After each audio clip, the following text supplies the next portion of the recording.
Hello everybody, welcome to my Feel Good Friday vlog. Betty here, begonia coconut, sound asleep. It's her afternoon siesta time, and I thought I'd just give you a little bit of an update on what's been happening this week with the big declutter, with a big reinvention.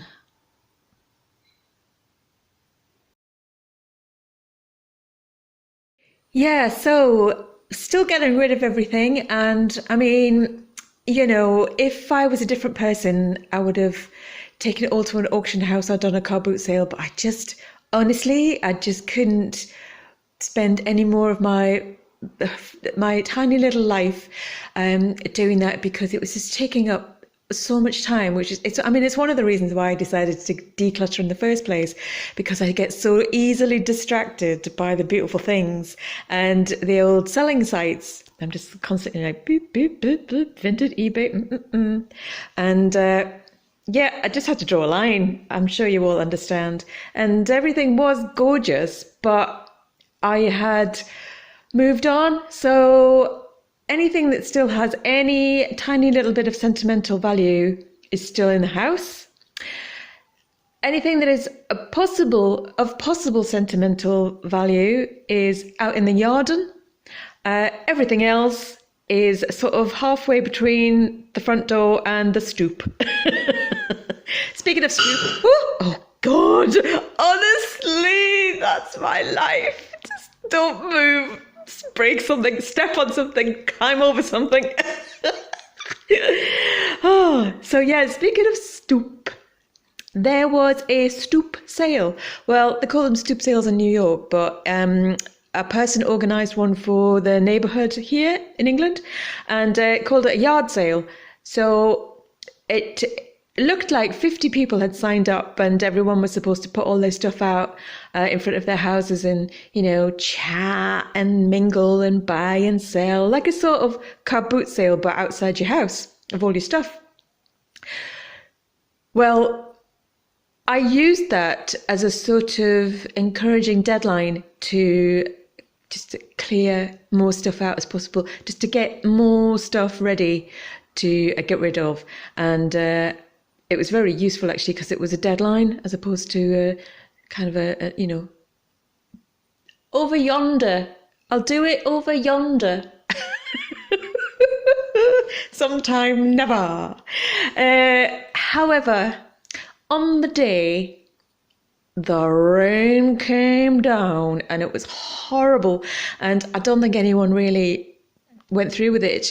The organiser did, and I think there's probably a couple of other hardcore people, but I just managed to open my car boot for, a couple of people. Like, Del Boy, do you want to buy a watch? You'll be a millionaire by Christmas. So I'll give you a little bit of a clip. I didn't film much because there was nothing to film. So here's a little clip.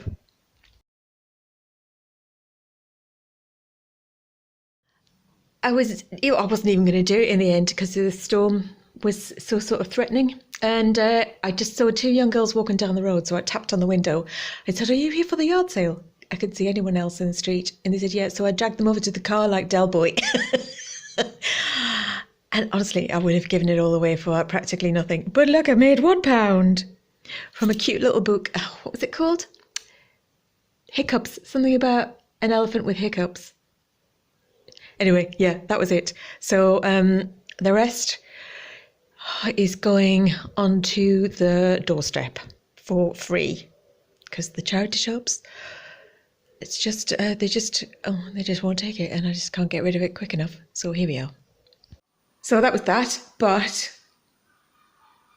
the next day or that night, I just put most of it out on the doorstep, and I ran to the charity shop on Monday morning because I'd gotten everything in the boot, which was, my main aim. So I legged down to the charity shop, which I know takes a lot of stuff, and just gave the crates over the counter, and that was fun. She tried to make me keep one of the things that I was trying to give to her. She's the absolute demon saleswoman who, I don't know, she's just got magic powers. Anyway, her magic works not on me no more. Thank you, Colette. I love you, but you're keeping that cat. Oh, I probably bought it from her in the first place. So that's that. I'm going to jump to something else before I come back to something that would be a better order. However, I also disposed of my pressed glass vintage cake stand collection. Here we go. Boop. I've also decided to release the lifelong collection of vintage sort of post-depression glass, but pressed glass cake stands. Honestly, I've lugged these around so many cities, and I never ever use them. I'm never having a tea party. Those days are over. It was fun at the time collecting them. I think I did them all in that's a nice one because that's flat. I think I did them all when I was in Birmingham. Yeah, when I lived in Birmingham and Bristol. It was when the Great British Bake Off had just started off, I think, and everyone was going sort of tea party crazy. They're all really lovely. They're all a sort of a classic of the time and the design. That's a nice little. The flat ones are good because you can put a cake on them. The compote dishes are a bit different because you can't really get a cake on them. But this one's quite interesting. That's quite a nice spider web. I've had the fun out of them, so I'm going to put them out on the doorstep for people to take for free. I've had them listed on eBay a couple of times, 2 or 3 times, as a job lot collection for pickup only, and I mean they're worth between sort of £5 and £20 each. I had them listed for £49, I think, but honestly, it's just they're a burden now. Oh, there's a little. I'm not sure if it is actually deco or Art Deco style. One of those cow butter dishes. I remember one of those I sold. It was the first thing I bought when I was young with the intention of reselling. And it wasn't that I was going to start a reselling business, but I bought it for £1 and I sold it for £10. That was in the early days of eBay. And that felt very nice. And it's always sort of been, probably since then, a bit of a lingering little thing. But it's not a lingering little thing anymore. It's a huge big burden and I am over it. So off you go. Another thing I want to say, sorry I forgot to tell you, is I used to stack them up like that, sort of 3 or even 4, and they look fantastic with all your jewellery put in. So if you're out thrifting and you see a few different sizes and they're dead cheap, they just look really nice on the dressing table. They look very decadent when the sun's shining through them, and you've got all your gold and your coloured beads and your glass sort of necklaces. Draping. Gorgeous. And also the best thing I found about actually using a cake stand as a cake stand as opposed to a decorative piece for your jewellery is if you get one when it's got little nicks in it, especially if the nicks are sort of 1, 2, because when you cut your cake, your knife goes straight through, but also you want a really big wedge. So yeah, see what I mean? Slice, slice, slice. I mean, that's a skinny slice, but yeah. Big wedge. They're the best wedges. Put all of that lot out on the stoop. It went in seconds, and I also palmed a couple of them off onto a lovely neighbour who already had her hands full. So I managed to persuade them to take some more. But I did take back the spiderweb cake stand because, I don't know, there was something about the spiderweb. I thought I should keep one, but I shouldn't really. I also very nearly did something which would have been a proper disaster. I'll just show you. It speaks for itself. Yeah, he's going too. What did we call him? Was it Bruce? I can't remember. He's going on the stoop. And yeah, last night when I was loading the car, I nearly did that classic. I accident where I put this in the car for the sale for the charity shop, and a Givenchy necklace fell out. So I put that back and I took it back in the house. Thank you. Yeah, I really did that. Like, really genuinely did that. It's just the worst of the worst. It's so strange because I've just completely disassociated from everything else that's gone to the recycling centre, the bin or the charity shops or the stoop. But that would have really got me. So thank the Lord of jewellery. Saved. So I honestly thought I'd emptied it because there's just some pom-poms in there. Where are they from? Oh, I think they were from a Zara coat. That's probably well on its way to somewhere far away. Nothing. More pom-poms. Nothing. You see, I thought I'd emptied it. Wait. And look what's in here. Meaningless earrings. Absolutely can't remember putting them together. There's nothing of any interest in there, apart from this massive, big metal pendant polka dot cat. That's a whopper. I wouldn't have gotten rid of that. I need to put that on a chain.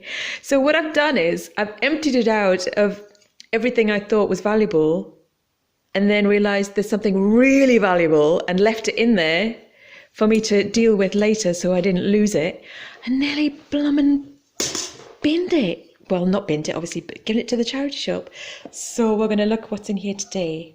Oh, hello, you great, big, heavy beauty. Oh, God. It's Givenchy. Real, genuine. No. Wait a minute. Get yourself untangled. So, hang on. There's not much light here. So, there's the logo. Look how shiny it is. Oh my God. And there it is signed. And it's a 1980s Givenchy double chain choker with a statement, faux pearl, sort of central lump. And it's amazing. It's a little bit tight on my old rugby player's neck, my big old trunk. So I've never worn it, but my God, I love having it. I don't know what it's worth. Probably, I don't know, 200 or 300. I don't know. I'm not getting into those thoughts anymore. I don't really care because, you know, I either keep it or give it away. What else have we got? What's this? This one. Do you know, this looks so familiar. I think I've probably got about 4.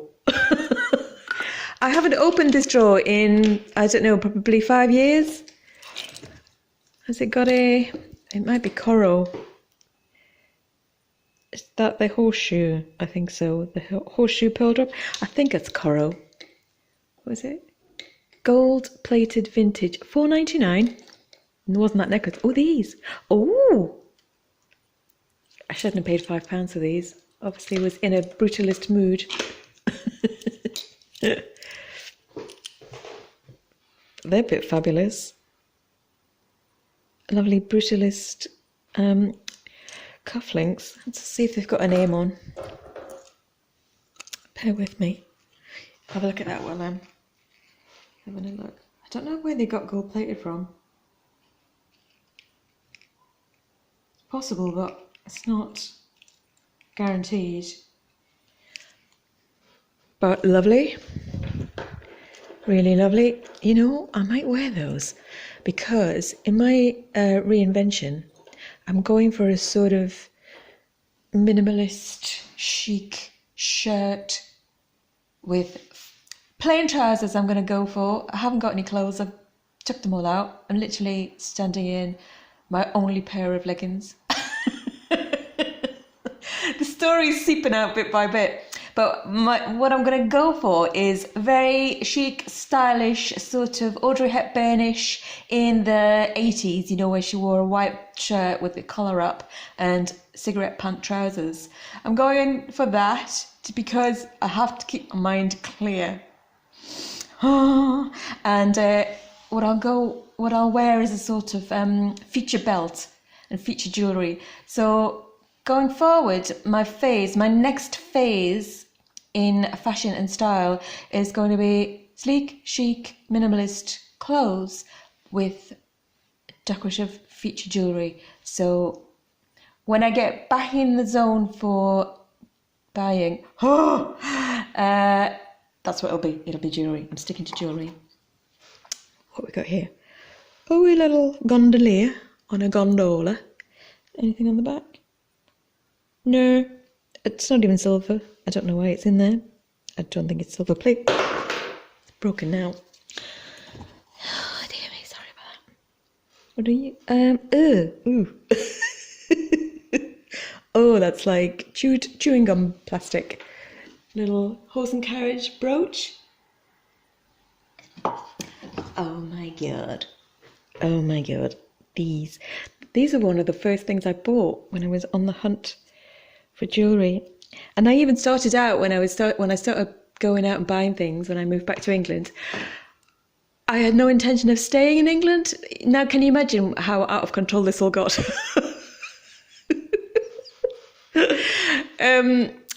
Yeah, I was just going about chatting to people, buying bits of jewellery, bits of vintage brutalist really jewellery, and then I was going to go overseas again to go back to work.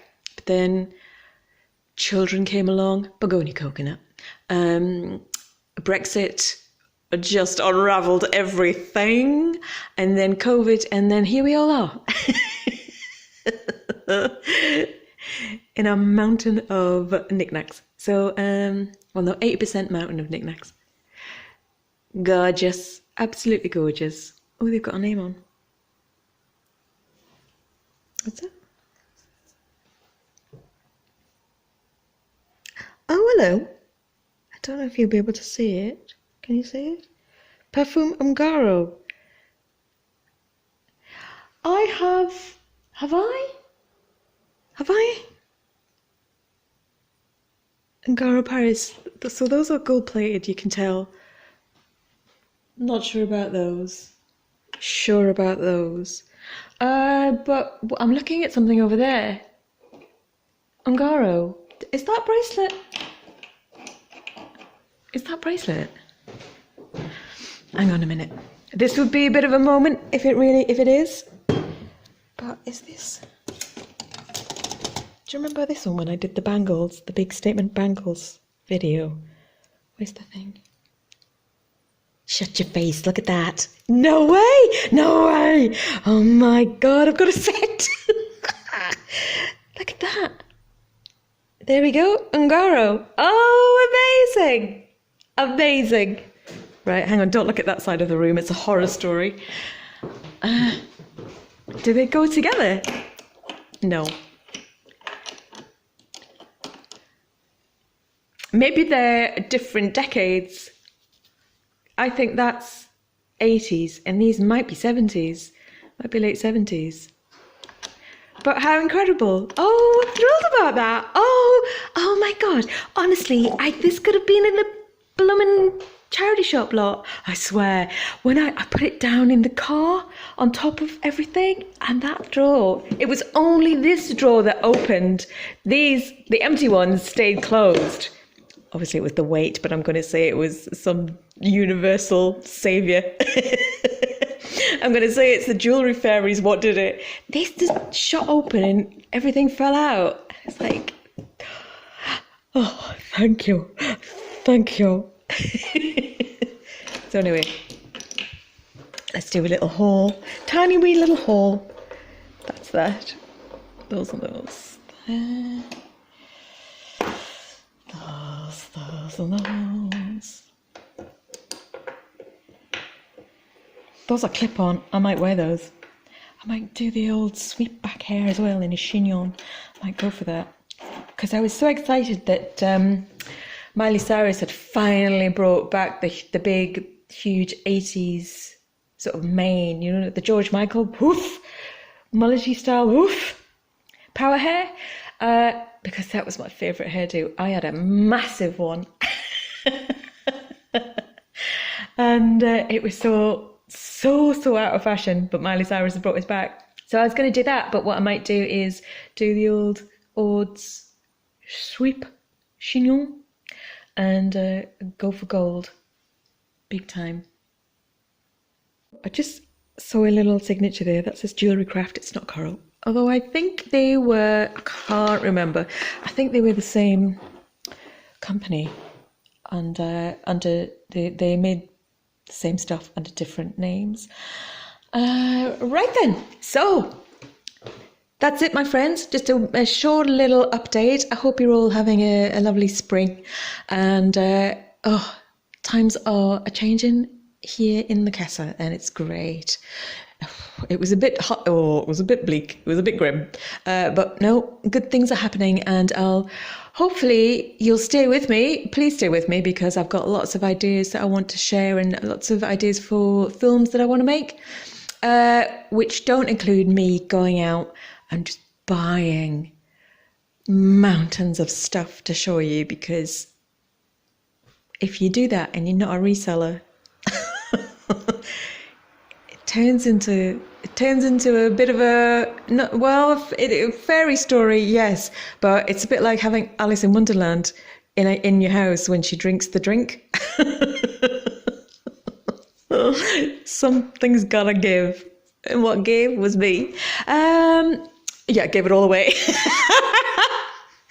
Oh dear. So yeah, that's the little bit of tiny knick-knack haul I've got for you, but I've also got some stuff to show you out in the garden, because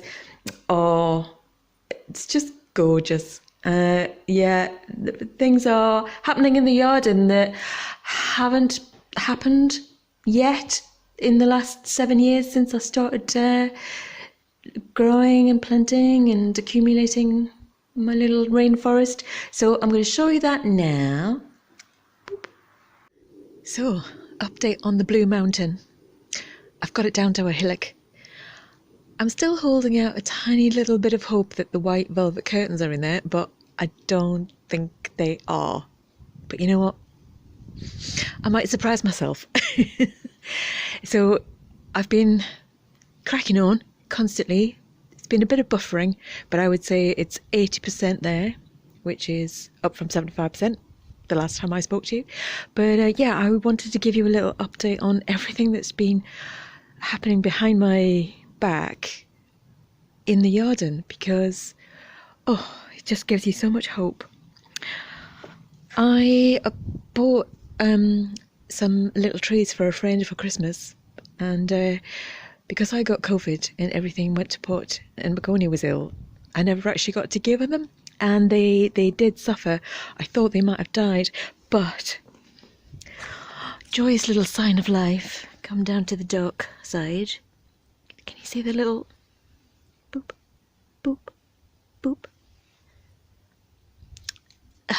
It says, look, light up for indoor use only. Well, I kind of kept them indoors for a bit too long, and I thought they were goners, but they're not. They're troopers. What else have we got? I can't get through there, but the acer's appearing. There's the lilac that I've been waiting 7 years to flower. It's a sign, because I started another reinvention this year. It was out of my control, really, and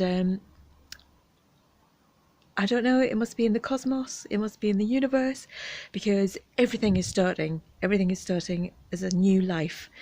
That lilac represents that for me. I think it's amazing.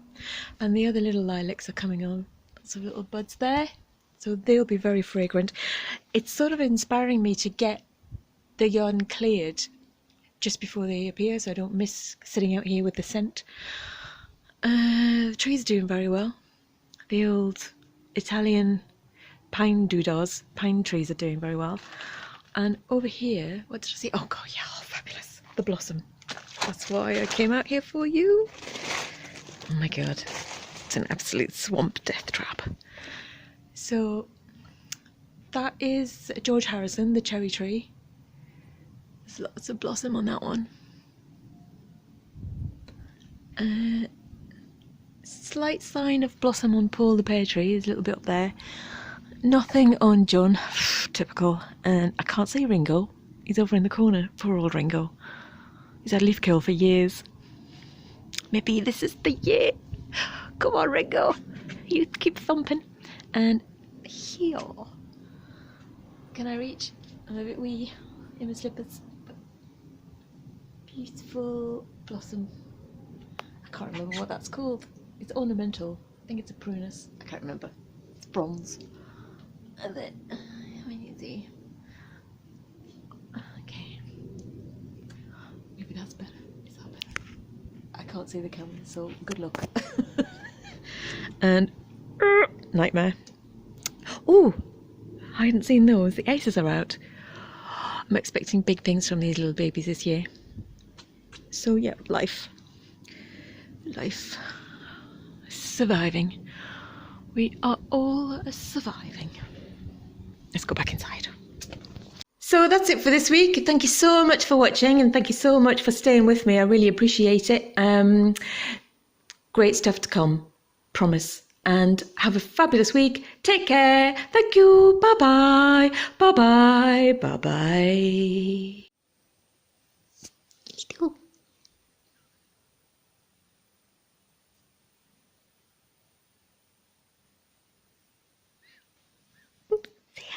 Say hi.